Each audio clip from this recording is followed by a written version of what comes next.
Je ne sais pas pour vous, mais moi, les siestes, j'adore. Et pas seulement pour me reposer. Une sieste, c'est bien plus qu'un temps de repos pour recharger nos batteries. Certains se refusent les siestes, comme si c'était l'éloge de la paresse. D'autres en font le plaisir du week-end. Mais en dehors de chez soi, c'est plutôt tabou de faire une sieste. À l'école, au bureau, en fac, non, ça ne se fait pas. Et pourtant, en 10 minutes, une sieste peut rendre plus créatif, plus intelligent et même nous donner des réponses aux problèmes qui semblent insolubles. Edison, Tesla, Dali faisaient des siestes. Alors pourquoi s'en priver?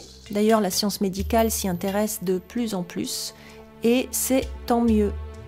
Alors dans cette vidéo, je vous parlerai de la sieste et de ses bienfaits extraordinaires et je vous donnerai quelques conseils pour en faire un véritable art de vivre. Et si une simple sieste pouvait changer votre vie? Dans certains pays comme le Vietnam, où j'ai habité plusieurs années, on dort toujours après le déjeuner, dans les bureaux, parfois allongés par terre, parfois juste la tête posée sur une table. Et dans les marchés, les commerçants dorment souvent sur leurs piles de tissus ou dans des chaises longues devant leurs étals. Au Laos aussi. Et en Chine, on pense que la sieste rétablit l'équilibre du yin et du yang. Et dans bien d'autres cultures encore, la sieste fait partie d'un art de vivre. Pas chez nous. Chez nous en France, c'est même tabou, comme si faire une sieste était signe de paresse. Imaginez, vous faites un petit somme, votre patron entre à ce moment-là. Ou à l'école, que dirait le professeur? Eh bien, c'est vraiment absurde en fait, parce que si on savait tout ce qu'apportent les siestes, on les inciterait plus tôt.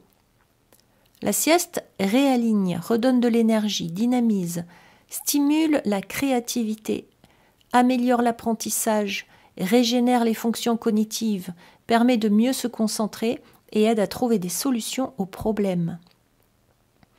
Biologiquement, la sieste recharge le cerveau comme une batterie de téléphone et recrée de nouvelles connexions neuronales.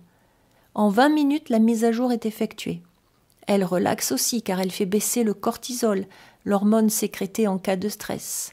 Une sieste calme le corps et l'esprit et réduit l'anxiété qui est le mal du siècle, alors ce n'est pas rien. Pendant une sieste, le cerveau n'est pas en pause, vos idées jaillissent comme des feux d'artifice. Il s'active, le cerveau, dans une danse complexe entre l'état de veille et le sommeil. Des études en neurosciences montrent que les siestes permettent au cerveau d'entrer rapidement dans la phase du sommeil paradoxal, et c'est là où les rêves jaillissent le plus. Cette phase est essentielle, elle stimule la créativité, favorise la résolution de problèmes, renforce les connexions entre les idées que l'on croyait sans rapport entre elles. 20 minutes simplement et la sieste peut activer l'hippocampe, le centre de la mémoire qui consolide les apprentissages, un peu comme si votre cerveau faisait une sauvegarde. Une étude de la NASA a même prouvé que des siestes de 26 minutes amélioraient la performance des pilotes de 34% et leur vigilance de 54%. Et l'école médicale de Harvard a vérifié que la tension artérielle et les maladies cardiovasculaires sont réduites pour ceux qui font des siestes. En plus de cela, la sieste atténue la douleur et renforce l'immunité. Mais les siestes, ce n'est pas simplement une affaire de science, de biologie, c'est aussi une porte vers quelque chose de plus grand. Quand on rêve, on entre dans une dimension différente. Un espace où le temps n'existe plus vraiment. En fait, on a de tout temps fait la sieste et on a arrêté de la faire lors de la révolution industrielle. Mais elle est restée pratiquée surtout par les artistes, les créatifs et les scientifiques, quelques-uns en tout cas, qui l'ont utilisée comme un outil stratégique pour puiser dans leur créativité. D'ailleurs, certains des plus grands esprits de l'histoire pratiquaient la sieste. Nikola Tesla, l'inventeur visionnaire, Thomas Edison, connu pour ses siestes éclairs, expliquait aussi que ces pauses lui donnaient l'énergie pour penser hors des sentiers battus. Winston Churchill, pendant la Seconde Guerre mondiale, vantait l'importance de la sieste pour rester lucide face aux décisions critiques. Albert Einstein utilisait la sieste comme outil pour recharger son esprit et stimuler ses théories complexes. Est-ce qu'il n'utilisait pas la sieste aussi comme une sorte de portail, comme une fenêtre ouverte sur le monde intérieur, pour se connecter à une dimension plus profonde, plus universelle? Alors la prochaine fois que vous fermez les yeux, rappelez-vous, Quand vous faites une sieste, vous ne dormez pas simplement, vous voyagez.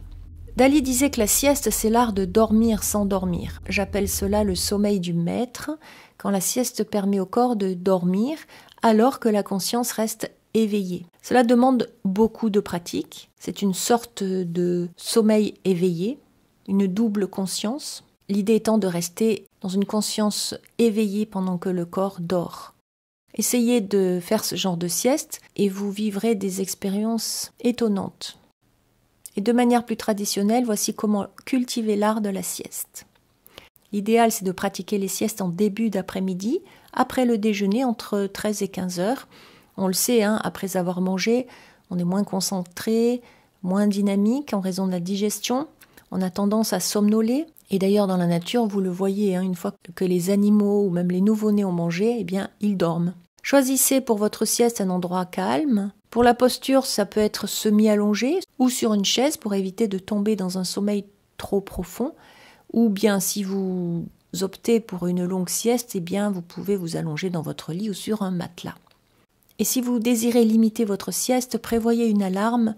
La sieste de 10 à 20 minutes vous permet de vous redynamiser, de retrouver de l'énergie, de vous relaxer, de rassembler vos idées, d'être plus clair et même d'être de meilleure humeur. Donc n'hésitez pas à dormir, je dirais, sur vos soucis. D'autant plus que vous pourriez avoir des solutions en vous réveillant. Pour les siestes plus longues, optez pour 60 à 90 minutes. Et là, vous allez plonger dans le cycle entier du sommeil, avec le sommeil lent, le sommeil profond, le sommeil paradoxal, dans lequel vous pourrez faire des rêves. Et ce type de longue sieste sert en particulier à ceux qui travaillent la nuit, par exemple. Comme ça, ils peuvent récupérer totalement leur manque de sommeil nocturne. Par contre, ça peut ne pas vous convenir si vous vous réveillez trop ensuqué.